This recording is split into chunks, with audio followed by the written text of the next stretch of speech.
యుద్ధం కీలక మలుపు తీసుకుంటుంది. ఇరాన్పై ఇజ్రాయెల్, అమెరికా డోసు పెంచింది. జీవనాడులైనటువంటి ఆయిల్ డిపోలపై బాంబు దాడులు చేసింది. తెహ్రాన్, కరాజ్లో చమురు నిల్వ కేంద్రాలపై భీకర దాడులు కొనసాగించింది. ఇజ్రాయెల్ వైమానిక దాడుల్లో రిఫైనరీలన్నీ కూడా పూర్తిగా ధ్వంసమయ్యాయి. దాడులతో భారీగా మంటలు, పొగలు ఎగిసిపడుతున్నాయి. టెహ్రాన్ మొత్తం పేలుళ్ల ప్రతిధ్వనులే వినిపిస్తున్నాయి. ఆర్మీ వినియోగిస్తున్న ఆయిల్ నిల్వలపైనే ప్రధానంగా గురిపెట్టారు. టెహ్రాన్లోని ప్రధాన రిఫైనరీతో పాటు చమురు డిపోలపై బాంబులు విసిరింది ఇజ్రాయెల్. ఇరాన్ను ఆర్థికంగా దెబ్బకొట్టడంతో పాటు సైనిక సామర్థ్యాలను దెబ్బతీసేలా ఈ దాడులు కొనసాగినట్టుగా తెలుస్తోంది. వారం రోజుల్లో ఈ తరహా దాడులు చేయడం ఇదే తొలిసారిగా చెప్తున్నారు. ఇరాన్లో జరిగిన భారీ పేలుళ్లకు సంబంధించిన దృశ్యాలు చూస్తున్నాం. ఇరాన్ చమురు నిల్వ కేంద్రాలపై ఇజ్రాయెల్, అమెరికా సంయుక్త దళాలు చేస్తున్న దాడికి సంబంధించిన దృశ్యాలవి.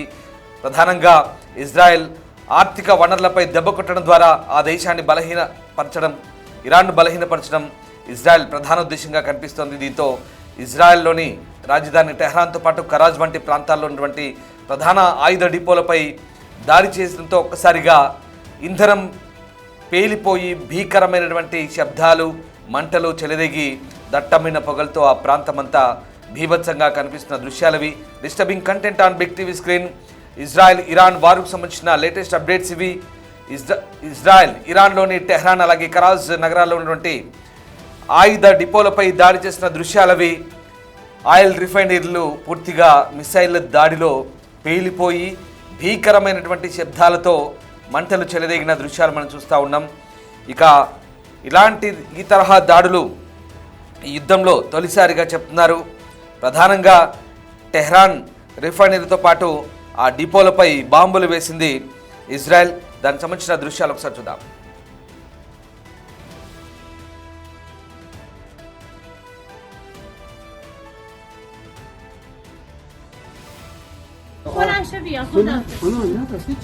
عجب گرمایی داد. عجب گرمایی داد. عجب گرمایی داد. یا خدا. سبین لطفا اینو بذار بده من. سبین جان یه دقیقه بده من. بی مرتبه باشه. بی مرتبه باشه. نه نازی هیچی نیست. نازی هیچی.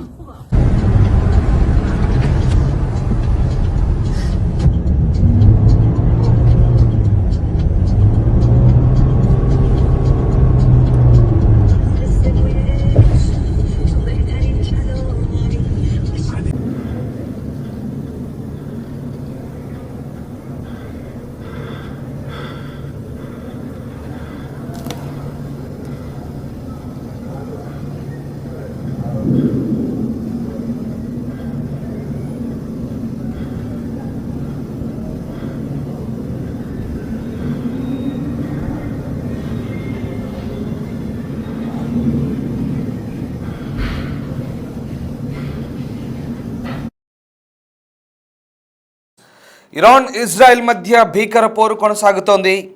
యుద్ధం విషయంలో ఎవరు వెనక్కి తగ్గడం లేదు. మరో 6 నెలల పాటు యుద్ధం చేయగల సత్తా తమకుందంటూ ఇరాన్ యుద్ధం పైన వెనక్కి తగ్గేది లేదంటూ స్పష్టం చేసింది. అంతేకాదు గల్ఫ్లో క్షిపణి రక్షణ వ్యవస్థలకు కీలకమైన రాడార్ వ్యవస్థను ఇరాన్ దెబ్బతీసింది. దాడిలో ఉపయోగించే రాడార్ పరికరాలను ఇరాన్ ధ్వంసం చేసినట్టుగా చెప్తోంది. అల్ దఫ్రా ఎయిర్ బేస్ను ధ్వంసం చేయడం ద్వారా ఇరాన్ కీలక దాడి చేసినట్టుగా ప్రకటించుకుంటుంది. మరోవైపు జోర్డాన్లోని మువాఫక్ పార్టీ వైమానిక స్థావరంలో ఉన్నటువంటి రాడార్ సిస్టమ్ పైన కూడా యుద్ధం ప్రారంభంలోనే దాడి జరిగినట్టుగా అమెరికా అధికారులు కూడా ధృవీకరించిన పరిస్థితి కనబడుతోంది. ప్రధానంగా ఈ మునాఫక్ సాల్టీ వైమానిక స్థావరం కూడా చాలా కీలక స్థావరంగా చెప్తారు. ఇక ఇదిలా ఉంటే ప్రస్తుతం యుద్ధం కొనసాగిస్తామంటూ ఇరాన్ ప్రకటించిన వేళ ఇరాన్ పైన అమెరికా, ఇజ్రాయెల్ భీకర దాడులు చేస్తోంది. సంయుక్త దాడులతో టెహ్రాన్ అట్టుడికిపోతున్న దృశ్యాలు మనకు కనిపిస్తూ ఉన్నాయి. ఆయిల్ స్టోరేజ్ ట్యాంకర్లను ఇజ్రాయెల్ టార్గెట్ చేసింది. టెహ్రాన్ సమీపంలోని 30కి పైగా ఆయిల్ రిఫైనరీలపై దాడులు చేసింది. ఇంధన మౌలిక సదుపాయాలపైన అతిపెద్ద దాడి జరుగుతున్న క్రమంలో ప్రపంచవ్యాప్తంగా ఇంధన ధరలు పెరుగుతాయన్న ఆందోళన వ్యక్తమవుతోంది. టెహ్రాన్ సమీపంలోని స్టోరేజ్ సైట్లను లక్ష్యంగా చేసుకొని ఇజ్రాయెల్ విరుచుకుపడింది. నగరానికి 3 వైపులా ఉన్న ఆయిల్ రిఫైనరీలను దాడులు చేస్తూ ధ్వంసం చేస్తోంది. మరోవైపు మెహ్రాబాద్ ఎయిర్పోర్ట్ పైన అమెరికా, ఇజ్రాయెల్ విరుచుకుపడ్డాయి. ఇరాన్లోని దేశీయ విమానాలు నడిచే మెహ్రాబాద్ ఎయిర్పోర్ట్ను పూర్తిగా ధ్వంసం చేశాయి అమెరికా, ఇజ్రాయెల్ సంయుక్త సేనలు.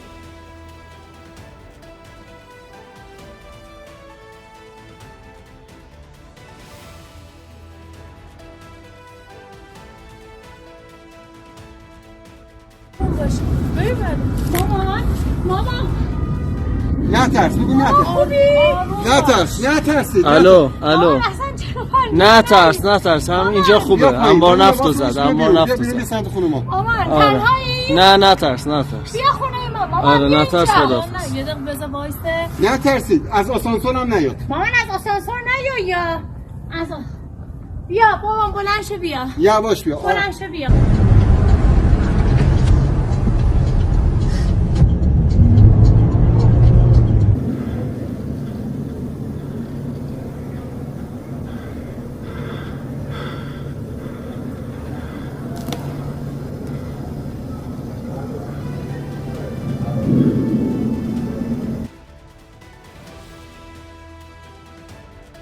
మరోవైపు ఇరాన్ కూడా మిడిల్ ఈస్టులో ప్రతిదాడులు చేయవచ్చనే అంచనాలు వేస్తున్నారు. ఈ కొనసాగుతున్న ఇరాన్ ఇజ్రాయెల్ యుద్ధంలో 9వ రోజు తెహ్రాన్లోని మెహ్రాబాద్ ఎయిర్పోర్ట్ పైన అమెరికా ఇజ్రాయెల్ విరుచుపడింది. ఈ ఎయిర్పోర్ట్పై దాదాపు 80కి పైగా యుద్ధ విమానాలు ఉన్నట్టుగా తెలుస్తోంది. అమెరికా ఇజ్రాయెల్ ఆ ఎయిర్పోర్ట్తో పాటు 16 IRGC యుద్ధ విమానాలను కూడా ధ్వంసం చేసినట్టుగా చెప్తున్నారు. మరోవైపు ఇటు లెబనాన్ రాజధాని బీరూట్లోని రౌషేపై ఇజ్రాయెల్ దాడి చేసింది. 2024లో హెజ్బుల్లా ఇజ్రాయెల్ యుద్ధం ప్రారంభమైన తర్వాత రౌషే పైన తొలిసారి ఇజ్రాయెల్ వైమానిక దాడులకు పాల్పడింది. ఈ ప్రాంతంలో ఇజ్రాయెల్ దాడులతో 4 మృతి చెందగా చాలామంది గాయపడ్డట్టుగా తెలుస్తోంది. ఇక ఇరాన్ ఇస్లామిక్ రెవల్యూషనరీ గార్డ్స్ కార్ప్స్కు చెందినటువంటి కీలక కమాండర్లను ప్రధానంగా టార్గెట్ చేసి ఇజ్రాయెల్ సైన్యం దాడికి పాల్పడింది. మొత్తంగా ప్రస్తుతం కొనసాగుతున్న భీకర పోరులో ఇంధన కేంద్రాలపైన దాడులు ఆందోళన కలిగిస్తున్నాయి. ప్రపంచ మార్కెట్లో ఆయిల్ ధరలు పెరుగుతాయేమోనన్న ఆందోళన కొనసాగుతోంది. ఇరాన్ ఇంధన పంపిణీ హబ్లపై ఇజ్రాయెల్ దాడులు లక్ష్యం చేరేదాకా యుద్ధం కొనసాగిస్తున్నామంటూ బెంజమిన్ నెతన్యాహు ప్రకటించడం ఇప్పుడు మరింత ఆసక్తి రేపుతోంది. IDF ఇజ్రాయెల్ రక్షణ దళం ఇంటెలిజెన్స్ విభాగం అందించిన పక్కా సమాచారం ప్రకారం ఈ దాడులు చేసినట్టుగా చెప్తున్నారు. ఇవన్నీ కూడా ఇరాన్ రాజధాని టెహ్రాన్లోని ఇరాన్ రెవల్యూషనరీ గార్డ్స్ చెందిన ఇంధన పంపిణీ కేంద్రాలుగా తెలుస్తోంది. ఈ మేరకు IDF ఒక ట్వీట్ కూడా చేసింది. ఇతర సైనిక యూనిట్లకు ఇంధన వనరులను IRGC పంపిణీ చేసే హబ్బులను గుర్తించి ఖచ్చితమైన అటాక్స్ చేసినట్లుగా చెప్తున్నారు. దీనివల్ల ఇరాన్ సైనిక సదుపాయాలకు భారీ నష్టం వాటిల్లింది. ఈ దాడులతో ముడిపడిన ఒక గ్రాఫిక్స్ ఫోటోను కూడా IDF విడుదల చేసింది. కేవలం ఇరాన్లోని వ్యూహాత్మక లక్ష్యాలపైనే దాడులు చేస్తున్నట్లుగా స్పష్టం చేస్తోంది. మరోవైపు అన్ని లక్ష్యాలు సాధించేదాకా ఇరాన్పై దాడులు కొనసాగిస్తామంటూ ఇజ్రాయెల్ ప్రధానమంత్రి బెంజమిన్ నెతన్యాహు చెప్తున్నారు.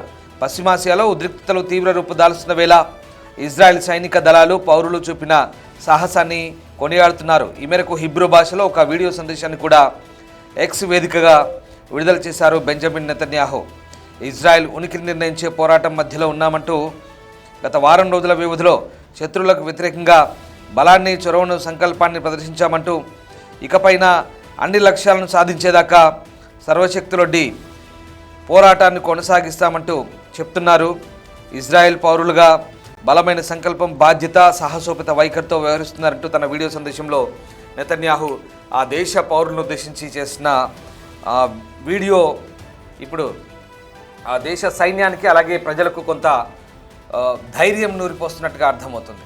మొత్తం మీద అమెరికా, ఇజ్రాయెల్ ప్రధానంగా ఇరాన్ జీవనాడులైనటువంటి ఆయిల్ రిఫైనర్లపై దాడులు చేయడం ద్వారా ఆర్థిక మూలాలను, వారి మౌలిక సదుపాయాలను దెబ్బకొట్టినట్టుగా తెలుస్తోంది. ఖచ్చితమైనటువంటి ఇంటెలిజెన్స్ ఇన్పుట్స్తో అంటే ఇరాన్ రెవల్యూషనరీ గార్డ్స్ కార్ప్స్ ఏదైతే ఈ వాహనాలకు, వారి వాహనాలకు అలాగే మిసైల్, రాకెట్ లాంచ్ ప్యాడ్లకు, మిగతా ఆయా ప్రాంతాల్లో ఉన్నటువంటి ఆ సెంటర్లకు వినియోగిస్తున్నటువంటి ఆయిల్ రిఫైనర్లని అన్నింటినీ కూడా విధ్వంసం చేయడం ద్వారా, ఖచ్చితమైన దాడులు చేయడం ద్వారా ఇరాన్ గట్టి దెబ్బతీసినట్టుగా విశ్లేషకులు కూడా చెప్తున్నారు. పశ్చిమాసియాలో ఈ నేపథ్యంలో మరింత ఉద్రిక్తతలు పెరుగుతున్నాయి. ఈ రిఫైనరీలపై, ఆయిల్ డిపోలపై దాడులు చేయడం ద్వారా ఇరాన్పై పట్టు సాధించడమే కాదు, వైపు ఆయిల్ కొరతతో అంతర్జాతీయంగా మళ్ళీ కొంత ధరలకు రెక్కలు వచ్చే అవకాశం ఉన్నట్టుగా కూడా విశ్లేషకులు చెప్తున్నారు. అయినప్పటికీ కూడా వాటిని అధిగమించే అవకాశాలు కూడా తొందరగానే కనిపిస్తున్నాయి. మొత్తం మీద భీకర దాడులు కొనసాగుతున్నాయి. ఇరాన్ సంబంధించినటువంటి మెహ్రాబాద్ ఎయిర్పోర్ట్ను కూడా ధ్వంసం చేయడం ద్వారా అక్కడ ఉన్నటువంటి వారి వైమానిక దళాలను దెబ్బతీసినట్టుగా ఇజ్రాయెల్ చెప్తోంది. ఏదేమైనా పశ్చిమాసియాలో పట్ట సాధించడం కోసం ఓవైపు దాడులు, ప్రతీకార దాడులతో ఇటు ఇజ్రాయెల్, అమెరికా, అటు ఇరాన్ వ్యూహాలు, ప్రతి వ్యూహాలతో ఈ దాడులు కొనసాగిస్తున్నాయి.